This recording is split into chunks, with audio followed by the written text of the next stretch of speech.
Hello, and welcome to Fusion Writing, where building character meets creating structure. And we are in our writing week. And what a fun week of writing we have planned for you too, because we are writing our villains. Our big scary villains. So without any further ado, I'm going to turn it over to Victoria. Get us started. Hello, Fusion Writers. Welcome back. Yesterday, we hinted at I was going to share two things. The first was a little bit about how to get your writing done, and the second was a little bit deeper dive into how to get that villain written, how to discover that bad guy. So let's start with getting the writing done. Those of you who know me know that in the fall, we take an 8 to 10 day long hunting trip. I go because while everyone is out doing their things, I get to sit in camp and do nothing but write and visit the coffee tent, which is awesome. So I understand that this is a luxury that I am so grateful for, but not everyone has that. So I want you to think about how can you carve out pockets of time within your life space that allow you to get some writing done. Treat it like an event. Some people participate in National Novel Writing Month. I have done that, and it can be super effective if you clear that time. Put your family and your support system on notice. I won't be cooking dinner. I will be at my desk working for 2 hours. So I've stocked in some nice meals, things you can pop in. Maybe I've cooked ahead and frozen, just stick it in the oven. Put them on their own. They can survive dinner for 2 hours. And that gives you a little time to carve out, to get some writing done and work on whatever it is you're working on.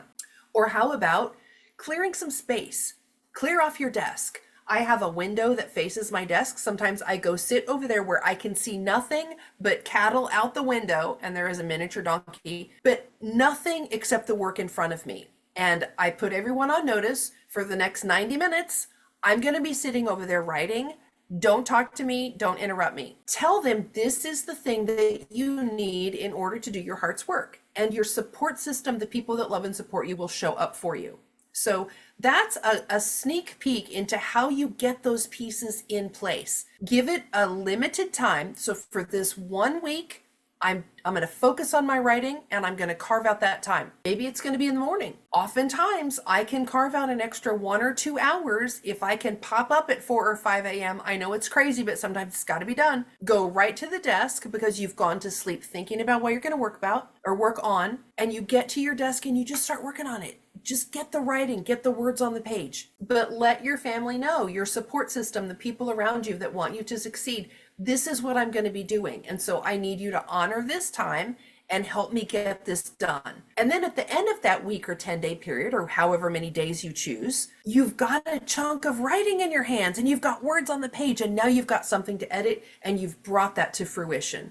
That's your goal. It doesn't have to be sitting down and writing 8 hours a day every day for a year. Just carve out a pocket of time, claim it for yourself, get everyone on board so they can take care of themselves for a little while, and get that work done. That is how you get the writing done, even if you just have a little bit of time. For the second piece, let's talk villains right quick. Everyone likes a cartoon mustachioed bad guy, mwahaha, who goes after your hero. But let's get a little deeper into how you do that, especially if you're going to use your writing time to develop your villain. Something I like to think of when I think of how to write a good bad guy is writing a volatile villain. What does that mean? It means he's unpredictable. What does that give your reader? It gives your reader tension. Why? Because they don't know. Is this person evil? Are they not evil? Okay, that was really evil and kind of wicked, but this was maybe kind of nice and generous of them. Your reader is on the tightrope and they can't decide. That's the power of a volatile or an unpredictable villain. I've talked before about giving that villain something that makes them a little bit redeemable. Maybe they're evil 6 days a week, but on Sunday, they always go visit their mom because they love her and they take care of her. You kind of root for that guy, but he's going to be bad in the end. Another way to build that creative tension is when you get to the end, he gets all the way to the redeeming choice, and your readers are kind of rooting for him even though he's awful. And then he makes the wrong choice and he's chosen the dark path, and there's your evil. So think about, as you're writing this bad guy, how can you start to toggle and stack up those character traits, which Kathleen's going to talk to you about, how can you move those pieces around to make that villain volatile or unpredictable? That ultimately is what keeps your readers engaged. It keeps their attention through the end of the story to see, is he really going to kick the hero or not? I don't know. It could go either way. That's when your reader is the happiest. When you, author, are mean. Your job is to be mean and find ways to torment both your reader and the good guy, because that is the basis for good conflict-driven narrative. That's why we read those stories, because we want to find out what is going to happen. Is the villain going to finally get the one-up on the hero, or is he not at the end and he's going to turn out to be the ultimate bad guy? The cool thing is you get to choose, but you've got to start getting those things onto the page. Look at the spectrum. Is he making a bad choice for a good reason? Is he making the right choice for the wrong reason? And then what does that look like on your spectrum? Start to fill in those little details and play with them. And that helps you guide those crises and that through line so you get to the end of your story. And then you get to tell us, does he turn out to be the ultimate bad guy? Or does he just turn out to be a little bad and okay, maybe he wasn't so bad, but he was kind of awful and it's all good because the hero wins at the end of the day. Again, you get to choose. So with that, I'm going to throw it back to Kathleen because she's going to jump into the Wayback Machine and talk about a few of the things in the character traits that have direct application to ways that you can inform that unpredictable or volatile villain. Kathleen? Oh, what a perfect introduction. Thank you so very much, Victoria. We're going to cover in review the very character traits that we've been studying since the start of this month, because they are the perfect character traits for your villain. Now, we have 4 character traits in the sociability group, and the sociability group can be summed by saying, be very, very nice to everyone you meet. Well, that's not exactly going to describe your villain now, is it? But if you want a volatile and an unpredictable villain, maybe you will take the 4 character traits and assign them. They're all independently assignable. Maybe you will cross-assign some of them and make him good in some of them and awful in others.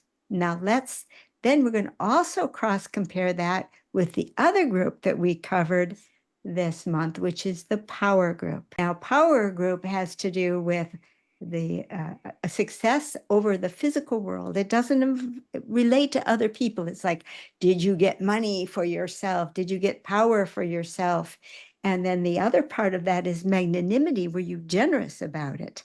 Well, you might probably guess that the trait that your villain is least likely to have is magnanimity. He wants everything for himself.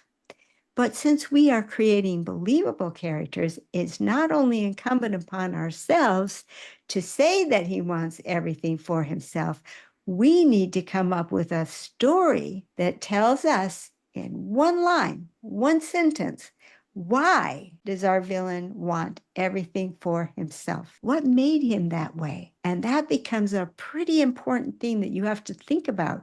What kind of a household did he grow up in? Was everybody in his family mine, mine, mine, mine, mine? And they took his too? And nobody said anything about it? And the bigger brothers grabbed all his toys and broke them and he got left with nothing? And he's always gone through life not having the things that ought to have been his, and his parents didn't stand up for him. And now that he's got a little bit of power, by golly, he's going to get his, and he doesn't care if it's yours. You need to know why he's that way. Okay, so now we're going to talk about the power. So we know he wants something for himself. He wants money or power or things, and he doesn't care whether they belong to him or not. He wants them, and you have a story as to why. Well, now we have to talk about the sociability traits. That is the villain in concert with other people. And remember, they vary all the way from affability, which is the expression that your villain wears on his face. Now, if your villain, let's say, is that hurt little child who was treated so unjustly, and now that he's got a little bit of power, by golly, he's going to get the stuff that he wants. What are you going to give him in the way of affability? How is he going to get that stuff? Is he going to wear a false smile on his face to be crafty? I'm so friendly. Trust me with your bank account. Or is he going to just be a mean old villain of the type you'd think would be carrying a whip and be stern and mean from the outset and scare you? You don't give me what you've got and crack, you will suffer. Two totally different approaches. All right. Then the next step down that we have to talk about also has to do with courtesy. Courtesy isn't much different from affability. It's just like holding the door for someone, saying good morning politely. What does your villain do? Is he a grouch or is he nice? Is he going to be this guy that exposes that wounded child? Will he be vulnerable to someone smiling at him every day? Maybe it's somebody he doesn't even know, but he encounters every day. He gets his coffee every morning, and there's a sweet clerk in the coffee shop who generally greets him and has gotten to know his name because she had to write it on his cup. And every morning, as soon as he walks up to the counter, she greets him kindly, and it's starting to tear at his evilness. And then what happens if it turns out that the one who's going to get crunched by his evil ways turns out to be the clerk or the clerk's impoverished mother? Will this be the crack in his villainous nature that will set up that choice? Is he going to succumb to goodness and to humanity, or is he going to break everybody's heart and go to that next character trait, kindness, whose opposite is cruelty? Is he going to give vent to kindness and accept that genuineness and believe in it? Or is he going to reject it and say, no, she's just being that way because that's her job, and going ahead and being cruel, and maybe even more pointedly cruel because she was so kind? These are scary thoughts to think about, but they give you power of believability in your character that are very, very beyond belief. And then the last one in that group, which is respect. Now, respect is a different one because respect is in an asymmetrical relationship. How does your villain behave when your villain ought to give respect to someone? Typically in our lives, we would say someone like a doctor or a police officer, someone who's in a position of authority. What does the villain feel with respect? Does he have to cower and hide the fact that he doesn't really feel respect in order to get around these authority figures? Or does he think he now has sufficient power that he can be deliberately disrespectful of them? So those are 4 different character traits that you can think about to give your villain dynamism. And you can play with cross-assigning them. You can have a villain that is incredibly courteous, but is pointedly unkind. Ooh, what kind of a villain is like that? What if he's genuinely courteously and just doesn't even notice the people in his life that he ought to be kind to, and the fact that his cruel ways are harming them? So these are ways that you can play with your villain and help him be a real character. Anything to add, Victoria? Oh, that was just a feast. That was a bounty of information. Just everyone go back and watch that again. Just really listen to the way that Kathleen humanizes the character traits in such a way that you get a believable character, but as the writer, as the author, you also get a clear heading on how you can build this villain's arc so that it's either a positive arc or a negative arc, and then how you can use them as a mirror and kind of a wedge with the other characters. The key thing that I clued into there when she was speaking is about how does your villain treat other people? How does he treat people within his circle, his henchmen, his accomplices, his minions, versus how does he treat people outside of his circle? So if you're struggling for how to grasp onto this and how to start writing and working on your bad guy, just start with that simple question. How does he treat the people in his circle versus the ones who are outside of it? And see if you can get a little traction there. And then seriously, go back and watch Kathleen's segment again, because she gives you some very grounding, valid ways of incorporating those traits and cross using them so that you can build a really believable, terrifying bad guy. And isn't that what your readers want? They want that awesome bad guy. So get after it, writers. This is your call to action. I will be writing for the next week furiously, so capture some of that energy, sequester that little bit of time, and get those words on the page. They won't stay in your head forever, and we'll be waiting to read them over in LiLLiPub.org. So if you haven't joined us, get over there and join us in Fusion Writing, because that's where we talk about this stuff all week long.